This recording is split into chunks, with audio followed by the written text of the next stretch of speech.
अस्सलाम वालेकुम नाज़रीन, सकावत के हवाले से SS न्यूज़ के ख़ुसूसी प्रोग्राम से गॾु मां आहियां जो मेज़बान ग़ुलाम मुस्तफ़ा सोलंकी। नाज़रीन, सिंध जी सकाफ़त 5000 साल पुरानी तहज़ीब, तमदन ऐं सियाहत जी तारीख़ रखे थी ऐं सिंधी माण्हू हमेशह पंहिंजी सकाफ़त जा मुहाफ़िज़ रहिया आहिनि। उहो ई सबबु आहे जो सिंधी सकाफ़त सदियुनि खां जीअंदी रहे थी। उहो ई मक़सदु खणी हर साल डिसंबर के महीने में सकाफ़त जो ॾियारो मल्हाए पंहिंजे नौजवान नस्ल में सकाफ़त खे उजागर कयो वञे थो। उन हवाले सां असां सां गुफ़्तगू लाइ गॾु मौजूदु आहिनि नामियारी गुलकारा दीबा सहर साहिबा। अस्सलाम वालेकुम दीबा साहिबा। वालेकुम अस्सलाम। दीबा सहर साहिबा, तव्हां सिंध जो मञियल गुलकारा आहियो ऐं तव्हांखे सिंध जे कोयल तौरु सुञातो वञे थो ऐं तव्हां सकाफ़ती प्रोग्राम अटेंड कंदा रहंदा आहियो। हिन सकाफ़ती ॾियारे खे अव्हां कीअं था ॾिसो? सकाफ़त असांजी पुराणी जेको आहे हिकिड़ी तहज़ीब आहे, असांजी सुञाणप आहे ऐं असांजी सकाफ़त जेको आहे पूरी दुनिया में जेको आहे मशहूरु आहे। असांजी सकाफ़त जेको आहे असांजी हिकिड़ी शान आहे, असांजो मान आहे। त मां इन ॾियारे खे ईअं थी ॾिसां त असांखे सकाफ़त जो ॾियारो जेको आहे गॾु करे थो ऐं असांजे लाइ ॼण हिकिड़ी ईद जो समा थी थो वञे ऐं असां इन ॾींहं ते जेको आहे गॾु थींदा आहियूं, पंहिंजी सिंधी ॿोली पंहिंजी सकाफ़त खे जेको आहे पूरी दुनिया में जेको आहे असां मशहूरु था कयूं पंहिंजी सकाफ़त जे ज़रिए, पंहिंजी ॿोली जे ज़रिए। त माना असांजे लाइ ही हिकिड़ो वॾो ॾियारो आहे, असांजे मिलण जो, असांजे गॾु थियण जो हिकिड़ो ॾियारो आहे। तमामु हिकिड़ो लकी डे आहे सम्झो त असांजे लाइ, सभिनी सिंधियुनि जे लाइ। तव्हां सकाफ़ती गीत बि ॻाया आहिनि ऐं सकाफ़ती ॾियारो वरी धूमधाम सां मल्हायो वञे थो। तव्हां छा था सम्झो त उन ॾियारे मल्हाइण सां असांजी सिंधी कल्चर खे केतिरो फ़ाइदो पियो आहे?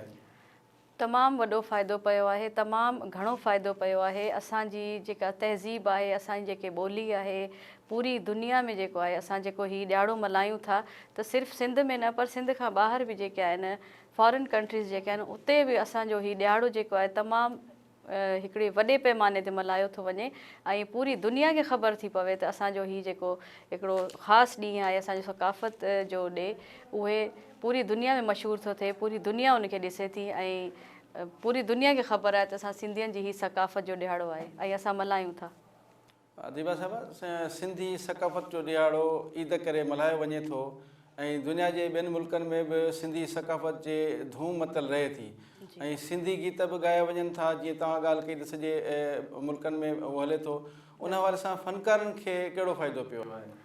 फ़नकारनि खे तमामु घणो फ़ाइदो पियो आहे ऐं पंहिंजी सकाफ़त खे मथे आणणु ऐं उहो सकाफ़त जा जेके गीत आहिनि उहे ॻाइण में तमामु घणो फ़ाइदो पियो आहे। असांजो कल्चर डिपार्टमेंट जेको आहे उहे बि तमामु घणो फ़नकारनि सां उन्हनि जो सहकार आहे ऐं सैयद सरदार अली शाह जो नालो वठंदमि त साईं सरदार अली शाह साहिबु सुठो सकाफ़त ते कमु करे रहिया आहिनि ऐं सकाफ़त जेको असांजी आहे उहा हिकिड़ी मथे आई आहे, मतिलबु असांजी ॿोली जेकी आहे उहे मथे आई आहे।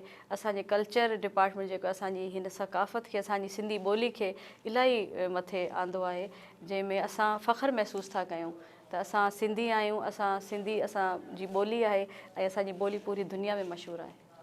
अच्छा, दीबा सहर खे सिंध जी ॿी रूना लैला करे चयो वञे थो ऐं रूना लैला पंहिंजे दौर जी मशहूरु गुलकारा हुई। त SS न्यूज़ जे ॾिसंदड़नि खे को तव्हां सकाफ़ती गीत झुंगारे ॿुधाईंदा? पहिरीं त आउं चवां त मां हमेशह पंहिंजे पाण खे ख़ुशनसीब महसूसु कंदी आहियां त मूंखे मान इज़त मिले थो जिते बि वञा थी, पूरी सिंध में, सिंध खां ॿाहिरि बि। ऐं अॼु जेको हीउ असांजो जिते जंहिं स्टूडियो मूंखे घुराए वियो आहे SS जे नाले सां, तव्हांजो न्यूज़ जे नाले सां स्टूडियो आहे, त मूंखे तमामु घणी इज़त ऐं मान ॾिनो वियो ऐं मां पंहिंजे पाण खे ख़ुशनसीब महसूसु करियां थी। तव्हांजी बि शुक्रगुज़ार आहियां ऐं सकाफ़ती गीत ज़रूरु तव्हांखे जुगारे ॿुधाईंदमि।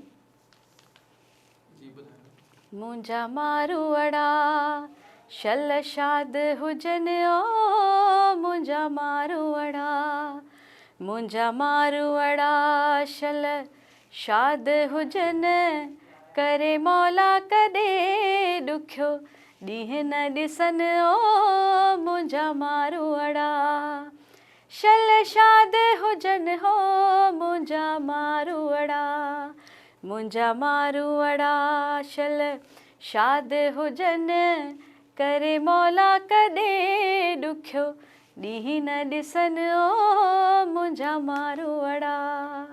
जिए मुंहिंजी सिंध माता घोरिया पंहिंजी जिंद पंहिंजे अबाणे वतन तां जिए मुंहिंजी सिंध माता घोरिया पंहिंजी जिंद पंहिंजे अबाणे वतन तां अबाणे वतन तां सिंध जे चमन तां अबाणे वतन तां सिंध जे चमन तां जिए मुंहिंजी सिंध माता घोरिया पंहिंजी जिंद पंहिंजे अबाणे वतन तां जिए मुंहिंजी सिंध माता घोरिया पंहिंजी जिंद पंहिंजे अबाणे वतन तां। महिरबानी। दीबा साहिबा SS न्यूज़ जे स्टूडियो में अचण लाइ तव्हांजी महिरबानी। नाज़रीन, तव्हां महिमान असांजी महिमान दीबा सैर जूं ॻाल्हियूं ॿुधियूं। संदन चवणु हो त सकाफ़त जो ॾियारो मल्हाइण सां पंहिंजी सदियूं पुराणी सकाफ़त खे हथी मिले थी ऐं नए नस्ल में सिंधी सकाफ़त तहज़ीब तमदन ऐं सियाहत बाबति सुजागी पैदा थिए थी। उन सां ई पंहिंजे मेज़बान ग़ुलाम मुस्तफ़ा सोलंकी खे इजाज़त ॾींदा। वरी मिलंदासीं कंहिं ॿिए प्रोग्राम में। तेसिताईं अला भाई।